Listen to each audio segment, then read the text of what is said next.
Okay तो स्वागत है आप सभी का फिर से।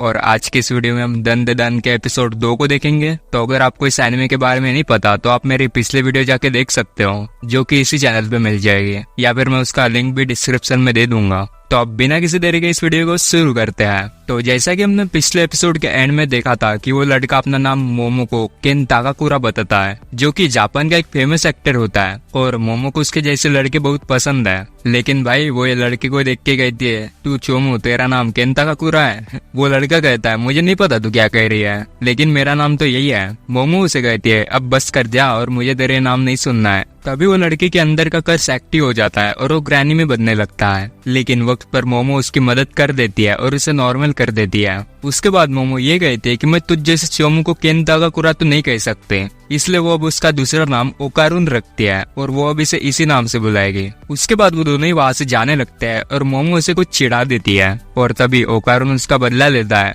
और उसके सीधा मुंह पर पात देता है। मोमो उसे कहती है, अरे खैर उसके बाद वो ग्रैनी की लोकेशन पर जाने लगते हैं। लेकिन तभी मोमो बताती है कि देख अभी सुबह हो गई है और भूत सुबह नहीं दिखाई देते हैं, इसलिए अभी ये काम करते हैं कि अभी हम मेरे घर जाते हैं। ओकारुन कहता है कि ठीक है। उसके बाद हम देखते हैं कि वो दोनों मोमो के घर के सामने पहुंचते हैं। ओकारुन फिर गेट के अंदर जाने लगता है, लेकिन तभी उसके शरीर पर ही आग लग जाती है। मोमो उसे जल्दी अपने साइकिक पावर से उसे पानी में फेंकती है और उसकी आग बुझा देती है। उसकी नजर फिर गेट पर जाती है, जहाँ के एक तालिस्मान लगा होता है। दरअसल ये उसकी दादी ने लगाया होता है ताकि उसके घर पे कोई भूत या आत्मा ना आ पाए, इसलिए मोमो तालिस्मान को निकाल देती है और कहती है कि अभी इसको बाहर निकालना ही ठीक रहेगा। और वो ओकारुन से माफी मांगते हैं कि उसकी वजह से ये सब हुआ है। वो कहते हैं कि चिंता मत करो, मैंने वो तालिस्मान को निकाल दिया है, तो अब अंदर आ सकते हो तुम।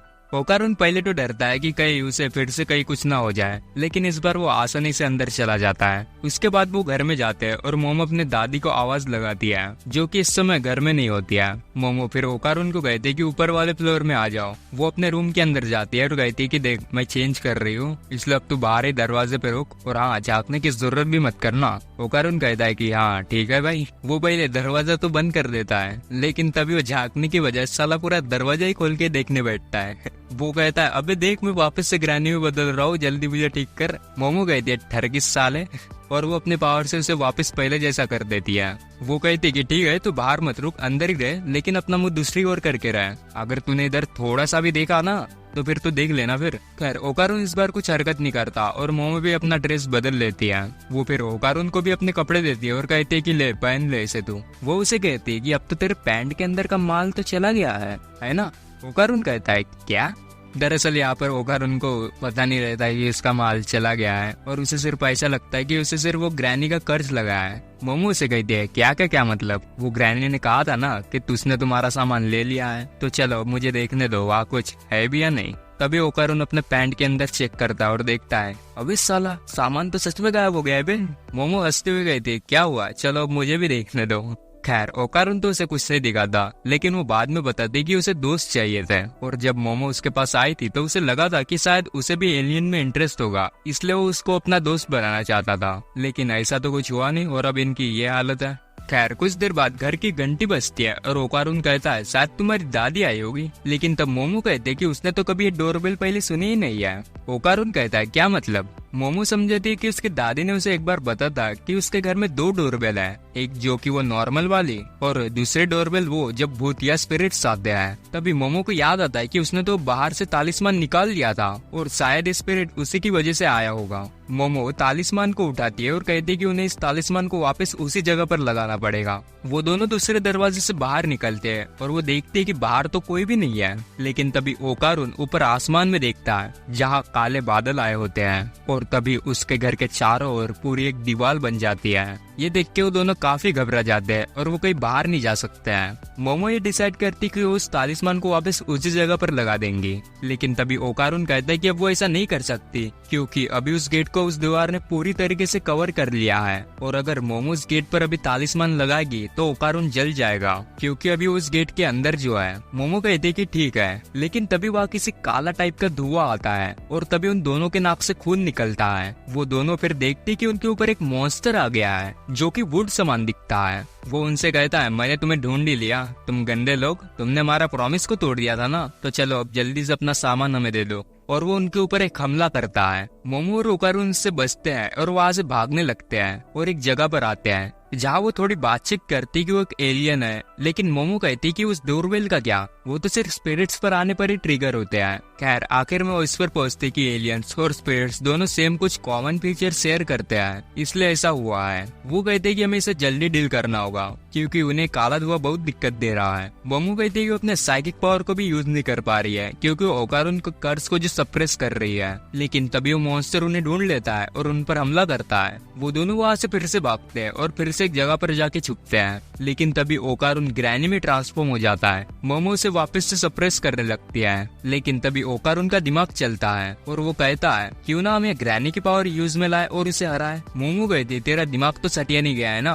ओकारुन कहते कि मोमो से पूरी तरह से सप्रेस ना करे और बस इतना ही करके रखे कि मतलब वो ग्रैनी की पावर को भी यूज कर ले और खुद पर ओकारुन का कंट्रोल भी रहे। मोमो से कहती कि अभी अभी तो उसे इस पावर को यूज करना सीखा है, लेकिन फिर भी वो ट्राई करेगी कि वो ऐसा कर पाए। तभी वो मॉन्स्टर उन्हें फिर से ढूंढ लेता है और कहता है साले कहाँ छुप जाते हो बे, चलो अब जल्दी से अपना सामान दे दो। ओकारुन मोमो को कहता है कि प्लीज वो जल्दी उसके पावर का एक मिनिमल अमाउंट पे रिलीज करे और मोमो तब यही करने की कोशिश करती है और वो थोड़ा ट्रांसफॉर्म भी हो जाता है, लेकिन तभी वो मॉन्स्टर उन पर हमला कर देता है। लेकिन तभी हम देखते हैं कि ओकारुन अपने एक अलग ही फॉर्म में आता है और उस मॉन्स्टर के हमले से बच जाता है और उस मोमो को भी बचा लेता है। ओकारुन कहता है कि साला है मस्त है बे, लेकिन मैं बहुत डिप्रेस फील कर रहा हूँ। और साला है मेरे आवाज को क्या हुआ बे। मोमो देखती कि अभी उसके पर्सनैलिटी और आवाज दोनों बहुत चेंज हो गया है। ऐसे फिर वो थोड़ी देर बातचीत करते हैं और तभी वो मॉन्स्टर आता है और कहता है तो हो गया तुम्हारा। वो तभी अपने दोनों हाथों से ओकारुन को क्लैप करने की कोशिश करता है, लेकिन तभी हम देखते हैं कि ओकारुन ने उसके हाथ की सारी उंगलियां काट दी है।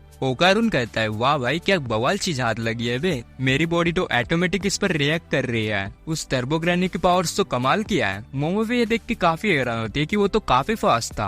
खैर तभी ओकारुन अपने मुंह से खून फेंक देता है और इसी का फायदा उठाते हुए वो मॉन्स्टर उसे मारने वाला होता है, लेकिन तभी मोमो अपने साइकिक पावर से उसे बचा लेती है और उसे अपने पास ला लेती है। ओकारुन से कहते हैं कि पावर उसकी बॉडी के लिए काफी ज्यादा है और एक नॉर्मल ह्यूमन बॉडी ऐसे फास्ट रिएक्ट नहीं कर सकती है। खैर तभी मोमो का दिमाग चलता है और वो कहते हैं कि वो मॉन्स्टर एक सुमो रेसलर जैसा है, तो क्यों ना हम उसके हाथ को जमीन पे हिट करें तो हम जीत जाएंगे, है ना। खैर अगर तुम्हें सुमो रेसलिंग के बारे में नहीं पता तो मैं तुम्हें बता दूं कि इसमें 2 रेसलर्स होते हैं जिनके बीच एक कंपटीशन होता है और जो कोई भी एक बंदा दूसरे बंदे के हाथ या कोई भी बॉडी पार्ट को पहले ग्राउंड पे टच कर दे तो वो जीत जाता है। तो मोमो भी यही कहते कि क्यों ना हम उसके हाथ को ग्राउंड पे टच करें और हम जीत जाएंगे। ओकारुन कहता है अब चलाया ना तुमने दिमाग तो ठीक है, मैं एक बार और ट्रांसफॉर्म होता हूँ। मोमो उसे कहते कि तुम उसके पैरों पर एम करना और बाद में मैं उसे देख लूंगी। ओकारुन फिर तेजी से फटाक से उसके एक पैर को तोड़ दे और उसका बैलेंस बिगड़ जाता है। तभी मोमो कहते बढ़िया। वो कहती कि मैं अपने लेफ्ट साइड से ओकारुन के पावर को सप्रेस रखूंगी और राइट हैंड से उस मॉन्स्टर को गिराऊंगी,